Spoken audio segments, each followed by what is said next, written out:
Kalian mungkin melihat sekitar, tetapi apa kalian benar-benar melihat? Bersama gua Tristan Ramadana, kita akan membahas secara lebih mendalam. Selengkapnya dalam What's Around Us by Warta Himahi.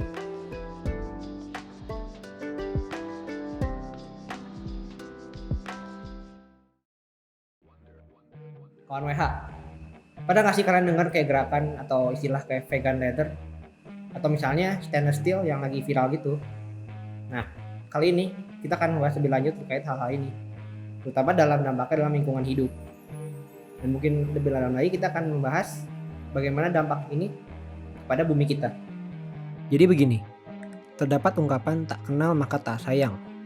Sebelum kita membahas lebih lanjut tentang gerakan ini, alangkah baiknya kita pergi ke tahun 1970, di mana hari bumi baru saja dicetuskan di Amerika Serikat.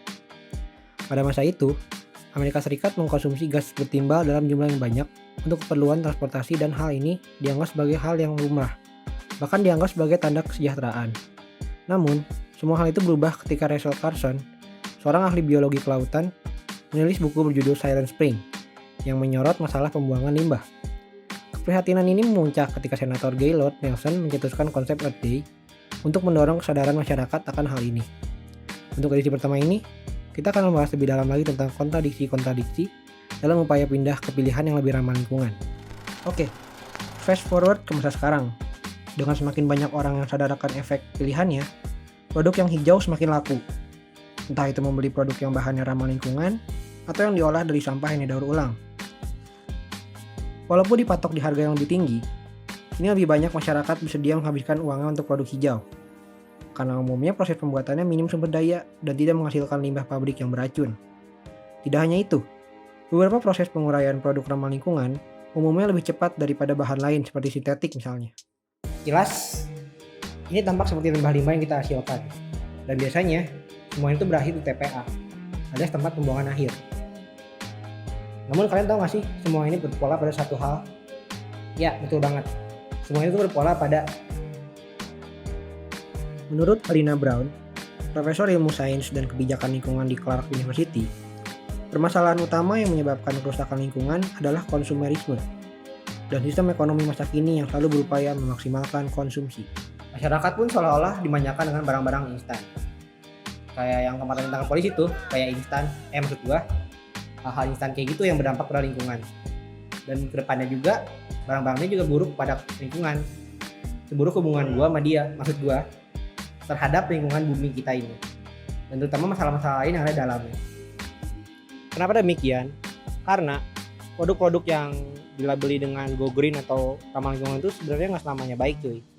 Kadangkala ada juga produk yang justru membayangkan lingkungan dan lebih berbahaya dari produk yang sehari-hari kita pakai sih. Ambil contoh gini deh, vegan leather yang dipakai sama doi. Ditunjukkan untuk menggantikan bahan kulit atau leather asli.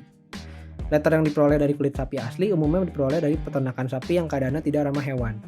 Kerap kali mereka dibesarkan dalam ruangan yang kecil dan berdempetan, dikebiri secara paksa, dan dipotong tanduknya tanpa bantuan dokter hewan. Emisi dari proses produk bahan kulit pun tinggi, mulai dari emisi karbon yang dihasilkan oleh mesin-mesin pabriknya, ke produk kimia yang digunakan untuk mengolah kulit menjadi bahan tekstil, dan emisi metana yang dihasilkan oleh sapi sendiri. Vegan leather memang muncul sebagai solusi atas permasalahan itu, namun justru membawa masalah yang lebih besar. Vegan leather umumnya terbuat dari bahan polyurethane dari plastik PVC yang sintetis dan tidak bisa terurai apapun dari ulang. Alih-alih menyelesaikan permasalahan lingkungan dan penggunaan kulit sapi, vegan leather justru berpotensi menjadi mikroplastik dan mengeluarkan racun ke dalam sumber air ketika dibuang. Kualitasnya yang jauh lebih rendah daripada bahan kulit asli pun menunjukkan bahwa produk vegan leather hanya dapat digunakan untuk waktu yang singkat. Sehingga hubungan dengan gebetan yang balas chat lama, sudah tidak awet dan akan lebih cepat berakhir dalam tumbukan pembuangan. Selain lupa yang telah diuraikan, masyarakat tuh juga mulai mencari barang-barang yang setidaknya bisa lebih ramah lingkungan. Salah satunya tuh ini, sedotan stainless steel. Tapi ya lu tahu sendiri kan, penggunaan ini juga nggak selamanya efektif.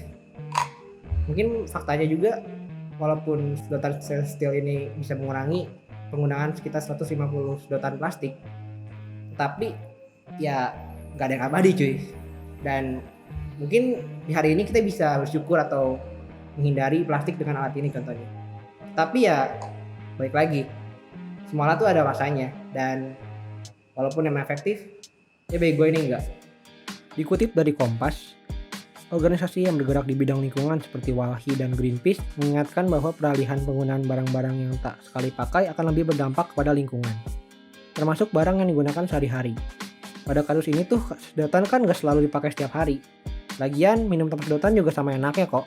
Enggak. Bukan berarti gue gak maksa lo atau nyuruh lo nggak minum pakai sedotan, enggak.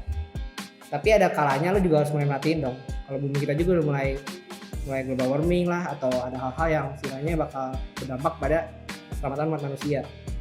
Itu tergantung pada diri lu sendiri sih, kalau mau berkontribusi atau enggak. Lalu jika sudah begini, apa yang harus kita lakukan? Ya balik lagi sih, seperti yang tadi gue bilang, sebagai orang-orang yang emang cinta lingkungan, kita sudah sadar dengan gerakan eco consciousness ini. Dan terutama kita harus lebih bijak lagi dong dalam memilah barang-barang yang kita gunakan. Dan itu juga kebijakan dari buat kalian semua sih. Apakah kalian emang pengen berpartisipasi dalam gerakan ini? Atau kalian cuma pengen jadi penonton aja, melihat bumi itu rusak?